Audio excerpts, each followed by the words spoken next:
What's up guys, Bon Campos here. Welcome back or welcome to my channel. Here I post fitness-related content and for today's video, meron tayong mini travel vlog. So may pupuntahan tayong special place. Mag-break muna tayo sa usual videos natin but babalik tayo doon very soon. So, ano oras na ba? Kailangan ko na yata umalis. Okay, sige guys. Teka lang. Sawadika! Welcome to Thailand!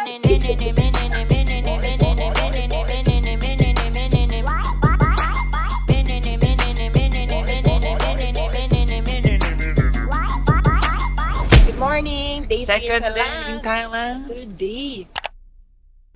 Alright, so nasa Bangkok kami for almost a week. So maraming mga clips na patalon-talon. So to provide context, I am going to How I Met Your Mother this bitch. So I will be Ted Mosby and magbibigay ako ng context by jumping back and forth and siguro providing some thoughts and backstories para mas maintindihan nyo yung vlog.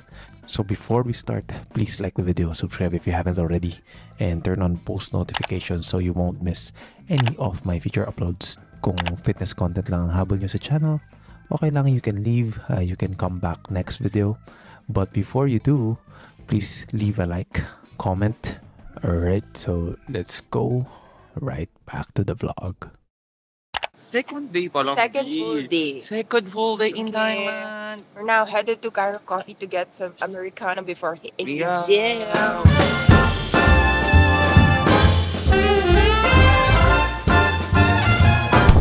Okay.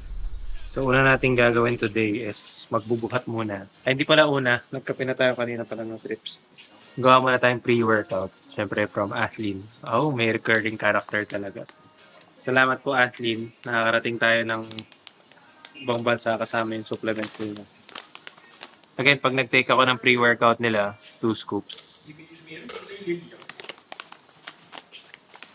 On the way. Gulo naman na itong mga katabi ko eh. Ilang may productions dito, ang ingay eh. Sorry. 1 scoop ng creatine. Ang baba naman nung core. Wala nga eh. Walang tao eh. Hindi nga pumupunta yung concert ng tao. Ano lang, easy ka lang. Okay, so for this video guys, wala akong pinlano talaga. As in, medyo bihira ako itong ginagawa. So, iwiwing ko lang tong vlog. Hopefully, enjoy nyo. So, pumunta kami dito. Wala rin kami talagang pinlan at all. Parang gusto lang namin magbakasyon. Mga barkada ko. So, nakita nyo na sila sa mga previous videos ko. And sa Korea. Kung hindi nyo pa napapanood, may Korea vlog din ako earlier this year. So, ayun. Pre-workout tayo. Tapos, I'll see you guys sa gym.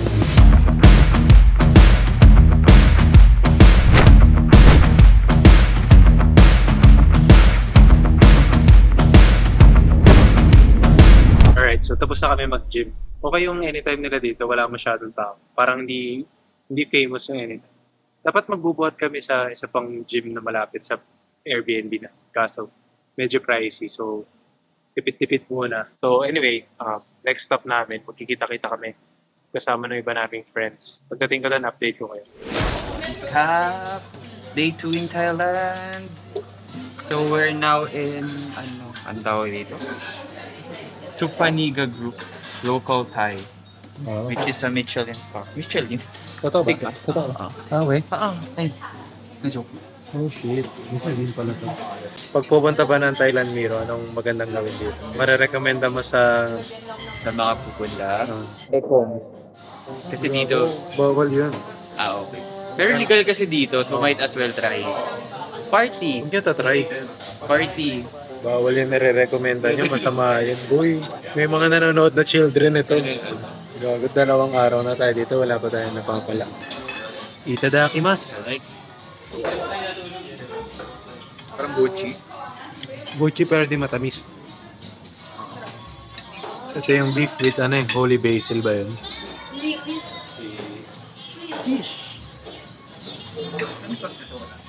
Ito. Ay, masarap to boy.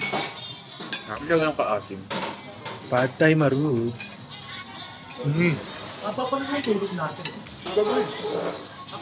Haba ng tulog. Yun o. Pinkish. Pinkish. Pinkish ah.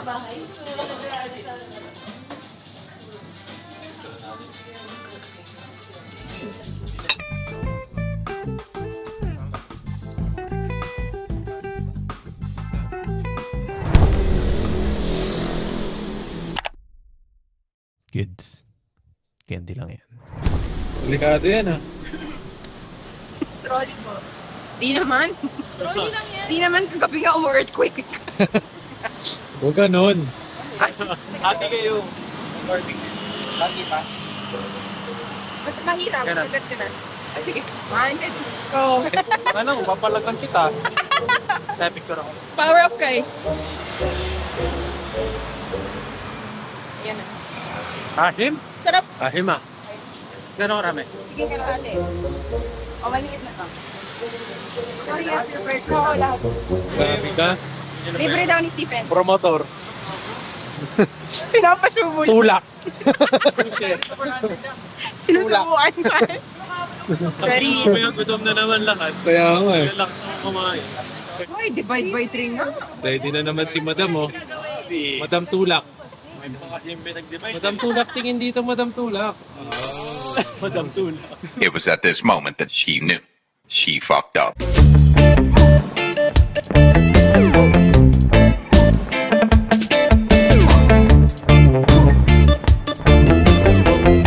Dito mo Tiara, sabog na. Nandito kami sa Judge Fairs. God bless. At kakain. At kakain. Hanapin na lang natin yung nagtitimpla ng shake ng Malaki Ito Joe. na, nakita na namin. O, ba't di mo ako tinawag? Eh, wala ka eh. Ito Turo, na papakita ko. turo mo sa akin. Ito po, ito po. Siya yan, siya yan. Hanapin ko yan Hindi mamaya. kayo sumasama sa... Kanan ka. Okay, hanapin na natin si ate girl. Ay, yung Thailand. Ate girl, nasan ka na? Ayun oh. Ayun na, ayun na, ayun na. Oh my God! Huli na si ate girl. Okay, so after namin sa Judd Fairs, iba na yung nararamdaman namin. So, kailangan na namin umuwi. And itong next clip, hindi ko na siguro need to describe. Panoorin nyo na lang, guys. Anong nararamdaman mo ngayon? Tapos na yung nasabi ko na yun. Hindi. Ano yung dito? Ano yung... Kasi ayoko na niya ako. Naramdaman nyo na lang. Paalala na, oo nga, no, totoo yung sabi niya. Hindi nga. Tumatagos yung ano. Tumatagos yung pag ginawa ka. Baliktad. Oo nga, pag ito malamig. Tapos pag ginanan mo dito mo nararamdaman. Ay, may sakit ka. Paano pag gano'n? Narinig mo, pero yun talaga. Try mo gano'n. Try ko nga. Try mo gano'n. Try mo nga. Kung dito mo mararamdaman. Nandaan mo. Dito ka. Malamig. Ikaw yung nagsabi. Hindi, sabi mo eh. Lipad na. Lipad na. Para na. Iha. Nakatawa kasi pagka ikaw yung nagsasabi. After nung night na yun, the next day, nag-gym ako. So, pumunta ako sa gym mag-isa this time kasi mga kasama ko parang pagod sila, kakabiyahe. Wink, wink. And that day, dun kami pupunta ng Kausan. Di ko na-explain ko ano yung Kausan ha. I-google nyo na lang, huwag kayong bobo. So, enjoy nyo tong next clips, guys. What's up guys? So it's currently the next day. Nandito tayo ngayon ulit sa gym kaso this time tayo lang mag-isa. Hindi na sumama yung iba nating friends. Sobrang gusto ko kasi talaga, especially pag nagta-travel, yung magbubuhat. Kasi yung panibagong gym, parang panibagong ambience, nakakagana kasi siya. Wala naman kami ibang gagawin. So sabi ko, buhat na lang ako. Kahit na dapat rest talaga today. Kung nag-enjoy kayo so far, kung na-entertain kayo sa lahat ng kakulitan, like the video, subscribe if you haven't already. Sana naman di tayo ma-enjoy today sa buhat. Kasi pagod tayo. Wink, wink.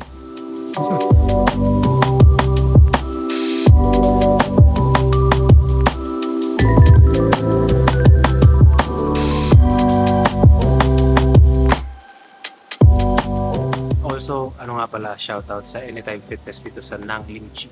Sobrang bait nila.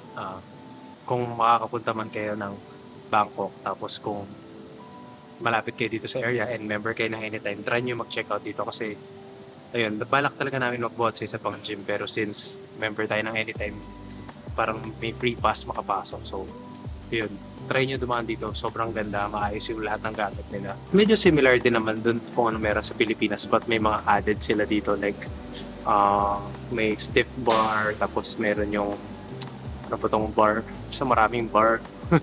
Tapos kompleto yung mga live fitness machines nila, mga attachments, kompleto din. And kung matadaan man kayo dito, rate nyo sila ng 5 stars sa Google.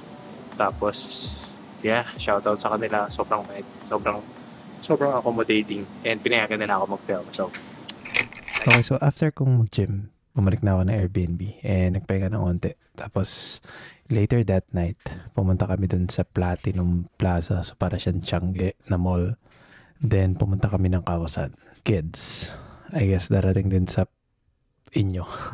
Darating din sa inyo yung point na parang hindi nyo na may enjoy yung mga ganong area. So, yung Kawasan Road, hindi ko nabanggit kanina. Para siyang party place. So, center of dancing siya. Tas marami bars and clubs and inuman. And, long story short, kaming mga otits and atits, hindi na masyado nag-enjoy. So, nag-stay lang kami sa isang bar for a moment. Then, umuwi na kami. As in, pabilis lang. So, I guess if you're young or young at heart, I guess may enjoy yung Kawasan. Pero kami, wala na. Hindi kami nakapag-flanax that night. Kaya, wala, I guess. Yun yung reason kung ba't di kami nakapag-enjoy. I'm a mess, mess, mess, mess, mess, mess, mess, mess. I'm a mess, mess, mess, mess, mess, mess, mess, mess.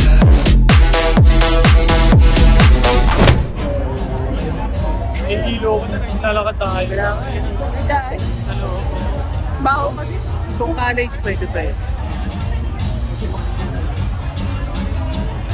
Okay, so after nung Kawasan, last 2 days na lang namin sa Bangkok.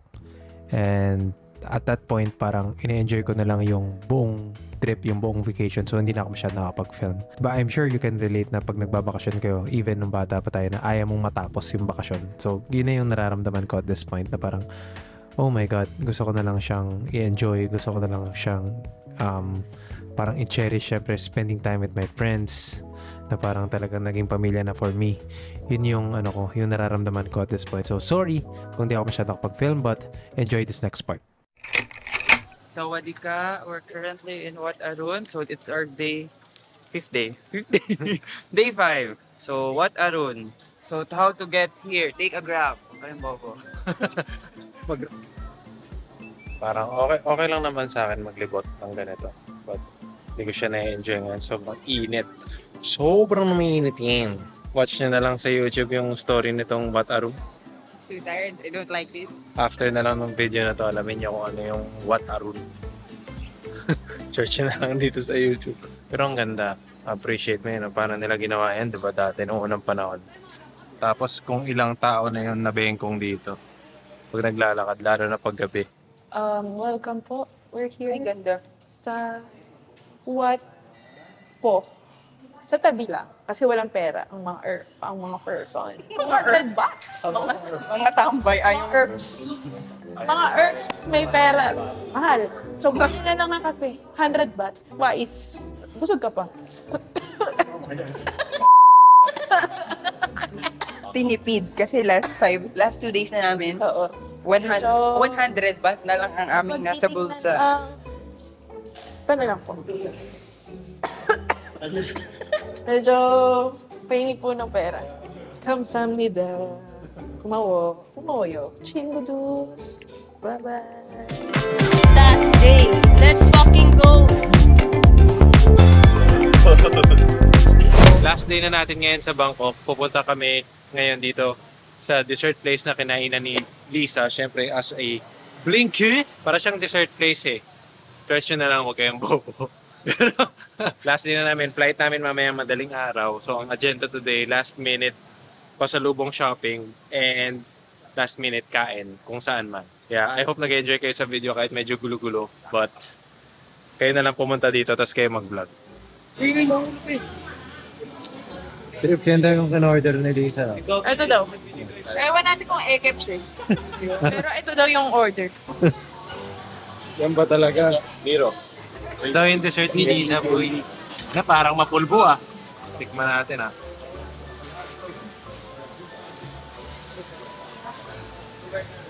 O yan. Papa. Up. Galing talaga ni Lisa. Magaling parts. Galing. Ba talaga si Lisa?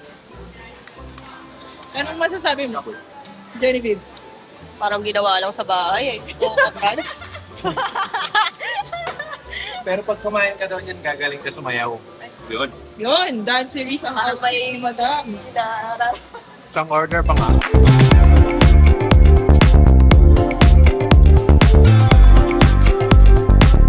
Dito na yata nagtatapos yung ano natin, 6-day trip. So alis na tayo in 1 hour approximately.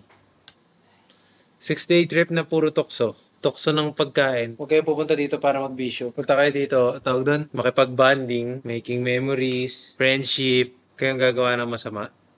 Mga bisyo, masama yun.